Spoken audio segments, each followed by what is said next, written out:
ولقد سبقت كلمتنا لعبادنا المرسلين. It is the most important story in the country. The next major war for the United States is with ISIS. But what media and politicians are not telling you the truth about, where ISIS came from, who created them, and why before one more dollar is spent, one more American life lost, you need to know the truth. The first step toward truth is to be informed.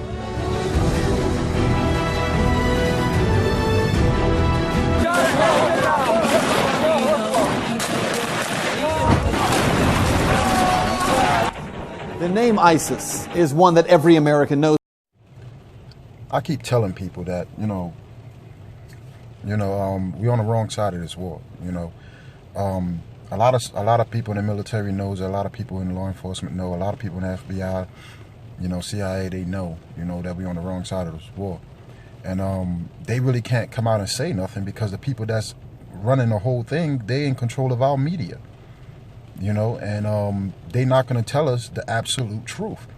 But now the people are so dumbed down, they coming out on TV telling the absolute truth for what they're doing and what they're trying to do. So people ask me, where do I get my info from? Watch who I'm listening to. Knew this was going on for a long time. I knew this was going on for years. And I'm talking to people, telling people, and they're like, oh, watch what you say. They don't, know that that I don't know the truth about what's going on. I've been saying this for a long time. Now they're starting to say it on TV. The people are so dumbed down that they just cannot register that America is supporting Al-Qaeda. America is supporting ISIS. I mean, you got to think about it. The world's biggest, strongest military in the world cannot, for some reason, defeat a bunch of cavemen running around, screaming Allah Akbar, and murdering innocent people. Like, these people don't have our type of weapons or technology to even last this long at a war. So whoever is funding them is the real enemy. Those people that's funding them want them to do what they're doing, and they're actually carrying it out. Now, for us not to be able to stop them, that can only mean a couple of things. Either we are supporting them, or we don't really want to stop them. Now, our media and our leaders come out and tell us that they are the enemy. Those are the people we have to stop. These people are murderers. These people are terrorists. But at the same time, behind the scenes, they funding them our tax money. They funding them all of this money. So what I'm going to do is I'm going to show you a clip, of our leaders, and news talking about funding our enemy, funding ISIS, So this first clip I'm going to show you is Glenn Beck. Glenn Beck came out and said it. Now, Glenn Beck, he's a traitor. He works for the very same people, but they kicked him off of Fox News because he was telling too much of the truth. But at the same time, this guy, everybody that's coming out and telling the truth and coming out and telling the truth about what's going on with the war and everything, he go against them and say they're crazy, but then he go out there and say the same thing that they were saying. Glenn Beck, he'll say a lot of the truth about what's going on as far as with the government and we funding the wrong people, but then when people like me or Alex Jones or somebody else come out and say the very same thing, they say Glenn Beck say those people are conspiracy theorists. Those people are crazy. Then he'll come out and say the same thing that they said. So that's how I know Glenn Beck is he's funded by the very same people that want to keep everybody in the dark about the truth. Now I'm gonna show you this clip of Glenn Beck. This we're going to post, and I warn you, it is absolutely horrific. It came to my attention yesterday afternoon. It is a Syrian rebel shooting a Syrian soldier and then coming over, taking a knife, jamming it into his chest, ripping his chest cavity open, cutting his heart out, and then eating it. And it has been as confirmed as you can possibly get. Now, what nobody is talking about is I believe these are the rebels we are arming. If you think you can have a better regime from a group of people who will actually eat soldiers' hearts, you're out of your mind. And this is bigger than the scandal This goes to your security. Are we arming the Syrian rebels? If we are, we're in a de facto war with Russia because Russia is arming the Syrian army. And we are certainly on the wrong side. And, you know, a lot of people ask me, you know, where I get my views from, you know, and I shouldn't be assuming things. I pretty much follow these people. I've been following these people for going on 8 years now. You know what I'm saying? They actually come out and say things sometimes, and you have to listen to them. So that's the thing about technology today. We're able to, you know, look into the old videos and things of what they said, and today what's going on. You know, and a lot of people say, "Oh, you got to watch out for those conspiracy theories and all that stuff." Well, if you actually listen to some of those people that people claim in the mainstream media, conspiracy theorists, a lot of the things that they said is actually happening right now. You know, so should we listen to them? I mean, they warning us about what's going on, and a lot of these things is coming to pass now. You know, and should we listen to them, or should we keep watching the brainwashing mainstream TV that's pretty much trying to keep us in the dark and entertain us with Hollywood all day? You know, there's a lot more important things going on. But this next video, I'm going to show you a clip of Hillary Clinton admitting that they created the rebels that's out there. And I'll get right back to you.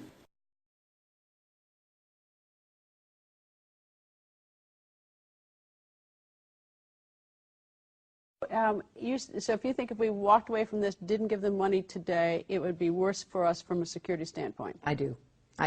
We're building a relationship that just did not exist. I said in our last trip when you were with me that we had a huge trust deficit, in part because the United States had, to be fair, we had helped to create the problem we're now fighting. How?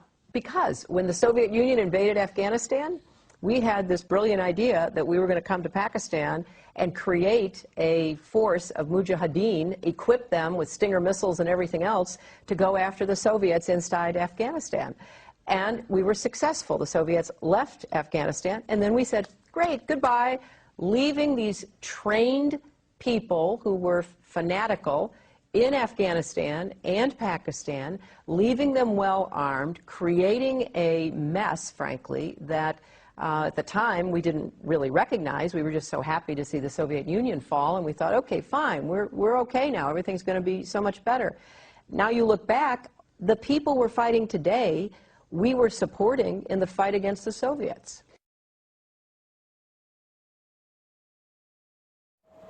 So there you have it. He admitted that he's trying to improve training ISIL. ISIS is the same thing. See, what happened was they came up with the name ISIS because of the fact that a lot of people in office and a lot of the American people that's into politics started to realize that, you know, a lot of people in our high office actually have ties with Al Qaeda, and that's one of the reasons how they're getting a lot of their funding. It's not just America, the U.S. that's actually funding them. It's these other places like Turkey and other places out there, you know, that's allied with us, America. You know, so they're getting funding from us. At the same time, we supposed to be ridding the world of them from terrorizing it. We being lied to, ladies and gentlemen. We are about to enter a huge war with Russia. You see, that's why I like Putin, because of the fact. I don't really like Putin, but you know, he's keeping it 10 times more realer than Obama. He's keeping it 10 times more realer than our media. You know, and he come out and he say that Obama is talking about taking down ISIS. How are you going to do that when you're funding them? How are you going to do that when you're giving them money? You're supporting ISIS, and this is one of the reasons why we actually we about to go in with a war with Russia, because of the fact that Russia is supporting Assad. Assad is like he's the president, you know, over there, and he has his army, you know, and they trying to fight off ISIS. They trying to fight off Al Qaeda, aka Al Qaeda, you know, and so just the other day, Putin went over there and bombed the rebels, you know, and Obama like, don't do it, you know, and it's going to cause more tension, you know. But if Putin is against the real terrorists and he's attacking the real terrorists, we should be teaming up with Russia to attack the real terrorists. No. But we got people in office that's being controlled by a global elite banker system. The military-industrial complex, the UN, is all behind ISIS. They all behind it. And people just don't know where these people getting their money from. People never talking about it. But if we at war with with these rebels, you know, the main enemy is the people who's supplying them, the people that's giving them all that money, you know, because you know these guys was poor. I mean, they from a poor country. There ain't no way they could afford the type of military weapons and things that they have. You know, ain't no way they got this big on their own. They getting some real big help, and who they getting the help from? So this next video I'm gonna show you is Russian TV, where they was talking about somebody admitted that they got funds from America. Check it out. Intelligence officials in Pakistan say a local commander from the terrorist network Islamic State has admitted receiving funds transferred via the U.S. He made the confession while being interrogated. RT's Ganesh Chichkan has the story. The Pakistani police arrested an ISIS commander, Yusuf al-Salafi, and sources told Pakistan's Express Tribune that the commander confessed to receiving funds routed through the United States to recruit young people to fight in Syria. Al-Salafi reportedly said he received around $600 for every recruit he sent to Syria, and that he was working with the support of an imam. The paper quotes one source saying, "The U.S. has been condemning the Islamic State activities, but unfortunately has not been able to stop the funding of these organizations, which is being routed through the U.S." This report raises so many questions. First of all, is al-Salafi telling the truth? If he is, does this make U.S. banks complicit in funding terrorists? And another one, were U.S. authorities aware of this? It's no secret that just a little over a year ago, fighting ISIS was not a priority for the U.S. Washington was focused on trying to remove Bashar Assad from power.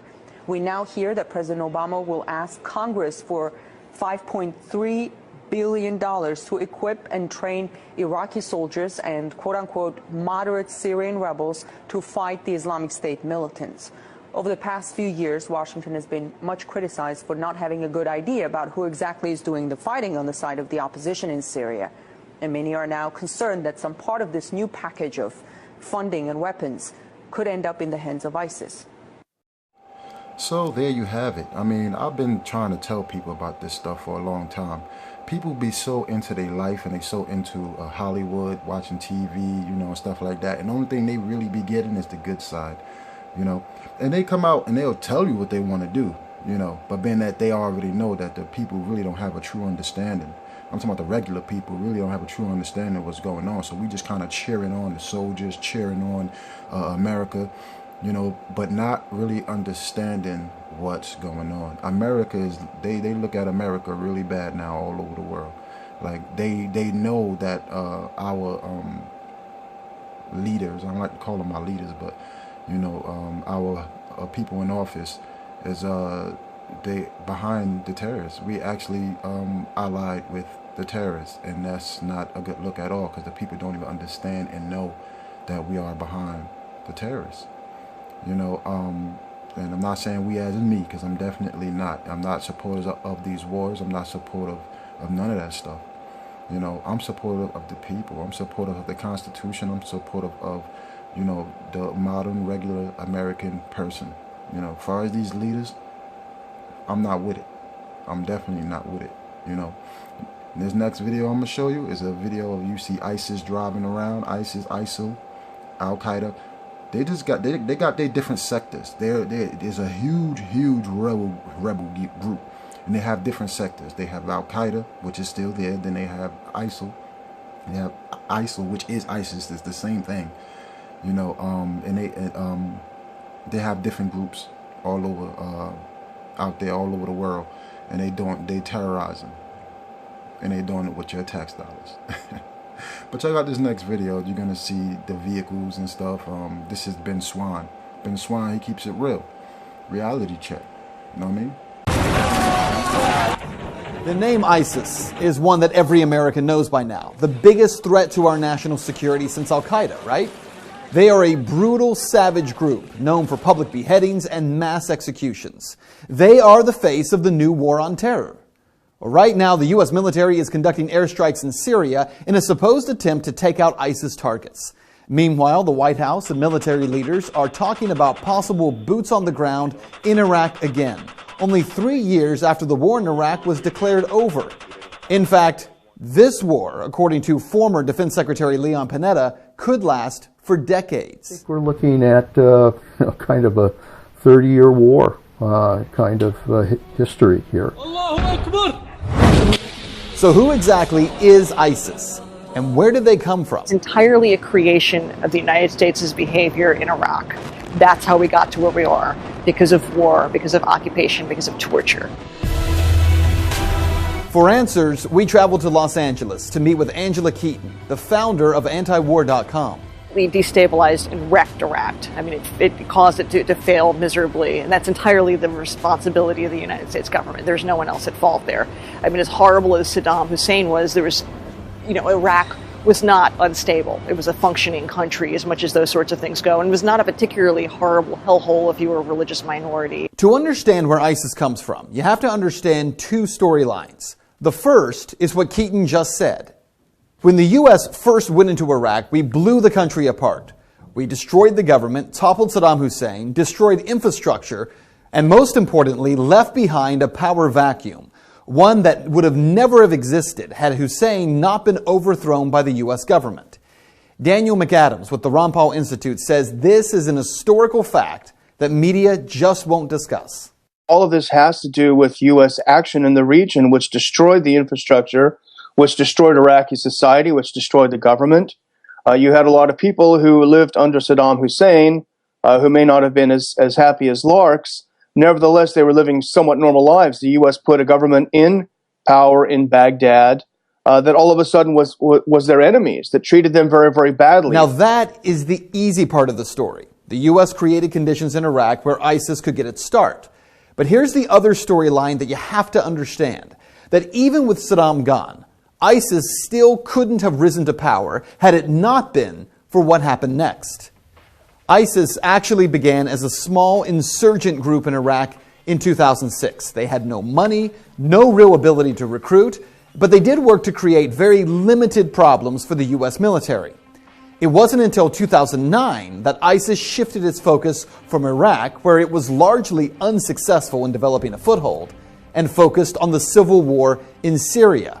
Even there, ISIS struggled to gain any foothold because the two largest groups fighting against President Bashar al-Assad were Al-Nusra Front, or Al-Qaeda, and the Free Syrian Army. Then came a pivotal moment that most Americans aren't even aware of. In June of 2013, a northern general for the Free Syrian Army spoke out on Al Jazeera Qatar and stated that if international forces did not send weapons, the rebels attempting to overthrow Syrian President Bashar al-Assad would lose their war in just 1 month. Well, only months before, I had personally confronted President Obama about why the U.S. was covertly funding those Syrian rebels. And yet there's some concern about the U.S. funding the Syrian opposition when there are a lot of reports that Al-Qaeda is kind of heading up that opposition. How do you justify the two? Well, I share that concern, and so what we've done is to say we will provide non-lethal assistance to Syrian opposition leadership that are committed to a political transition, committed to an observance of human rights. We're not going to just dive in and get involved with a civil war that, in fact, involves some elements of people who are genuinely trying to get a better life, but also involve some folks who would, over the long term, do the United States harm. So even as the president acted as if he was being careful, Politicians like Senator John McCain demanded action. So it's a totally unfair and unbalanced fight. And now the rebels are the freedom fighters, the Syrian National Army are being beaten every place around Syria because of the overwhelming firepower, and air power is really the deciding factor. So you've got to take their air power out of it. You've got to have a safe zone where they can operate, train, and equip, and we've got to turn this thing around. So what happened? Well, within just a matter of weeks of that Syrian general making his plea for international help, the U.S., the Saudis, Jordan, Qatar, Turkey, and Israel began providing weapons and training and money to the so-called rebel Free Syrian Army. By September of 2013, American media outlets, including CNN and the Washington Post, were reporting that CIA-funded weapons had begun flowing to Syrian rebels. The weapons were not American-made, but funded and organized by the CIA. The artillery was described as light weapons, some anti-tank weapons, and ammunition. But where it all fell apart, weapons that the U.S. insisted would be used by freedom fighters would be in less than 1 year in the hands of ISIS fighters. So where were these fighters coming from? Actually, from the Free Syrian Army, the group that John McCain insisted would help the U.S. to overthrow Assad. That same group actually giving weapons, selling weapons, and sending fighters to join with this new group called the Islamic State. It was in June of 2014 when suddenly, after being a no-name group in Syria, that ISIS emerged, heavily armed and trained by U.S. and coalition special forces, making a dramatic entrance by crossing back over the Syrian border into Iraq, capturing Mosul and much of the northern part of the country.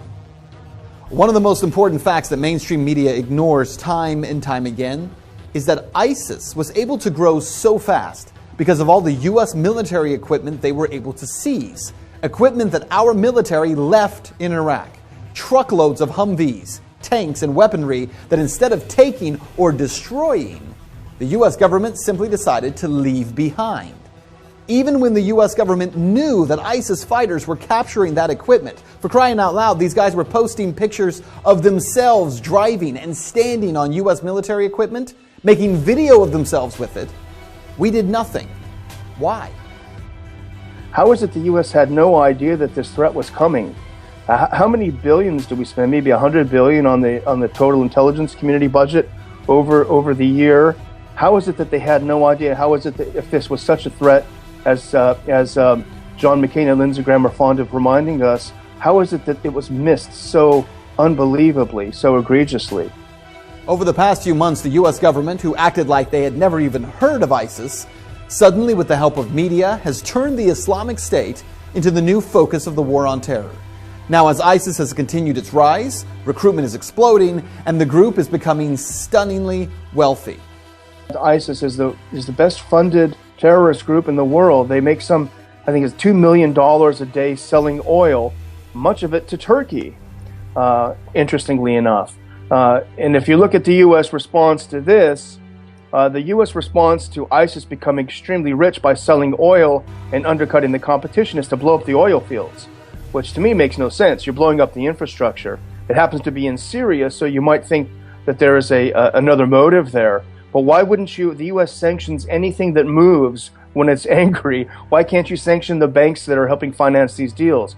Why can't you sanction the oil companies that are participating in this? Why do you blow up the oil fields? It's a great question. And here are some other questions that defy logic when you start looking for answers. Why is the U.S. sending $500 million to the Free Syrian Army to fight ISIS when the FSA is one of the biggest suppliers of fighters and weapons to ISIS? Why are we sending new and more powerful weapons to the FSA, like anti-aircraft missiles, weapons that we know will end up in the hands of ISIS? ISIS, of course, is going to now have anti-aircraft missiles provided by the U.S. and the Saudis. The Saudis are getting them from the Chinese, though, now, so there can be plausible deniability because inevitably these sweethearts in the sweetheart rebel groups in Syria are going to start shooting down, if they have the ability, passenger jets. And then we're going to want the plausible deniability. Say, no, it's the Chinese weaponry, as if it's going to make any difference. Well, there are so many questions that we could ask. But let's just cut to the chase here, because what you need to know about this is that ISIS is not the creation of American inaction, which is what the media is going to tell you. No, they are the product of direct action. First, the action of creating a power vacuum in Iraq, and secondly, arming violent jihadists, hoping they would overthrow a leader in a neighboring Middle Eastern country. McAdams says the U.S. government is a victim of its own insane policies. Well, I think the U.S. is really a hostage to its own regime change philosophy.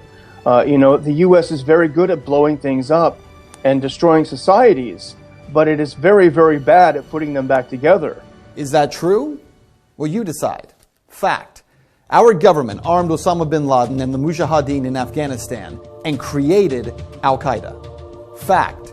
Our government helped supply Saddam Hussein chemical weapons for him to use against Iran in 1980 and then overthrew him in 2003.